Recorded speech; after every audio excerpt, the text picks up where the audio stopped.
नमस्कार। Stock market course for beginners के 11वें part में आपका स्वागत है। तो गूगल पर रिवर्स सीएजीआर कैलकुलेटर सर्च करने के बाद आपको रिवर्स सीएजीआर कैलकुलेटर की कुछ वेबसाइट्स मिल जाएगी।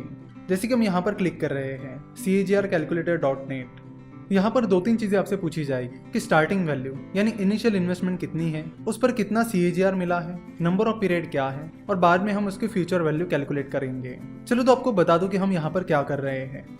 सेंसेक्स ने पिछले 10 सालों में सीएजीआर यानी कंपाउंडेड सालाना 16% रिटर्न दिया है। यानी पिछले 10 सालों में सेंसेक्स ने कंपाउंडेड सालाना 16% रिटर्न दिया है, जो कि एक बहुत अच्छा रिटर्न है। चलो तुम यहाँ पर मान लेते हैं कि आप 1 लाख रुपए सेंसेक्स में इन्वेस्ट कर रहे हो, और हम ये अज्यूम करते हैं कि आने वाले सालों में अगर सेंसेक्स सीएजीआर 15% रिटर्न आपको देता है, यानी कंपाउंडेड सालाना 15% रिटर्न आपको देता है, तो आपके 1 लाख रुपए की वैल्यू कंपाउंडिंग के बाद क्या होगी। तो जैसे कि हमने मान लिया है कि आप शुरुआत में 1 लाख रुपए इन्वेस्ट कर रहे हो, तो स्टार्टिंग वैल्यू यानी इनिशियल इन्वेस्टमेंट वैल्यू यहाँ पर हमें 1 लाख रुपए रखनी होगी। तो स्टार्टिंग वैल्यू के कॉलम में आपको लिखना है 1 लाख। हमने अज्यूम किया है कि आपको आने वाले सालों में कंपाउंडेड सालाना 15% रिटर्न मिलेगा, इसलिए सीएजीआर के कॉलम में आपको लिखना है 15। नेक्स्ट पॉइंट आता है नंबर ऑफ पीरियड्स। तो चलो देखते हैं कि 15% कंपाउंडेड सालाना रिटर्न से 1 लाख रुपए की वैल्यू 1 साल बाद क्या रहेगी। तो नंबर ऑफ पीरियड्स में रखिए 1, क्योंकि हमें 1 साल बाद की वैल्यू पता करनी है। तो 1 साल बाद 15% सीएजीआर से 1 लाख रुपए की वैल्यू 1,15,000 हो जाएगी।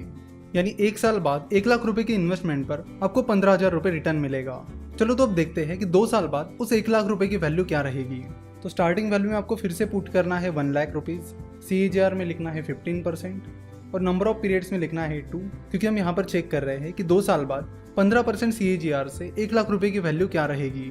तो 2 साल बाद उस 1 लाख रुपए की वैल्यू 1,32,250 रुपीज़ हो जाएगी। जैसे कि हमने देखा था कि 1 साल बाद उस 1 लाख रुपए की वैल्यू 1,15,000 रुपीज़ हो गई थी। तो दूसरे साल बाद आपको उस 1 लाख रुपए पर भी 15% रिटर्न मिला, और पहले साल का जो रिटर्न मिला था जो कि 15,000 था, उस पर भी आपको 15% रिटर्न मिला। यानी पहले साल बाद आपको जो रिटर्न मिला उस पर भी आपको 15% रिटर्न मिला है, यानी आपको रिटर्न पर रिटर्न मिला है।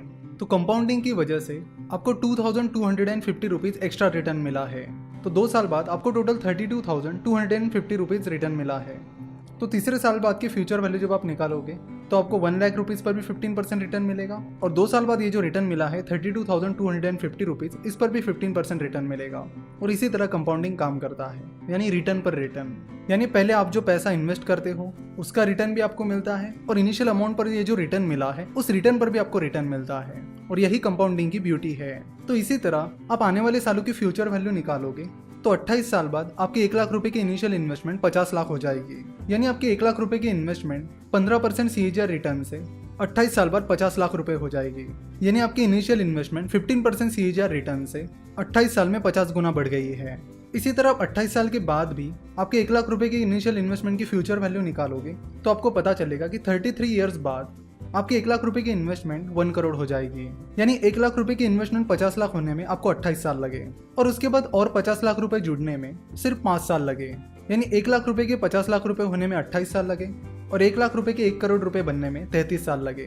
तो आप यहाँ पर देख सकते हो कि जैसे जैसे साल गुजरते जाएंगे आपके रिटर्न्स कितने तेजी से बढ़ते जाते हैं।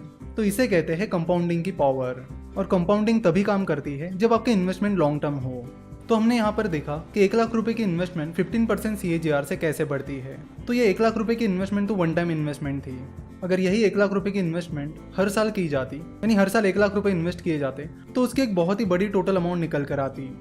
मिस्टर वॉरेन बफेट जब भी इन्वेस्टमेंट करते हैं वो बहुत ही लॉन्ग टर्म इन्वेस्टमेंट करते हैं, क्योंकि वो चाहते हैं कि कंपाउंडिंग उनके फेवर में काम करे। यानी वो चाहते हैं कि उनकी इनिशियल इन्वेस्टमेंट पर भी उन्हें रिटर्न मिले, और उनके रिटर्न के रिटर्न पर भी उन्हें रिटर्न्स मिलते रहे। उन्होंने 1987 में कोका कोला में इन्वेस्ट किया था, और अभी भी वो उसे होल्ड कर रहे हैं, और उनके लगभग सारे इन्वेस्टमेंट्स बहुत ही लॉन्ग टर्म रही है, जिसमें उन्हें कंपाउंडिंग का बहुत फ़ायदा मिला है।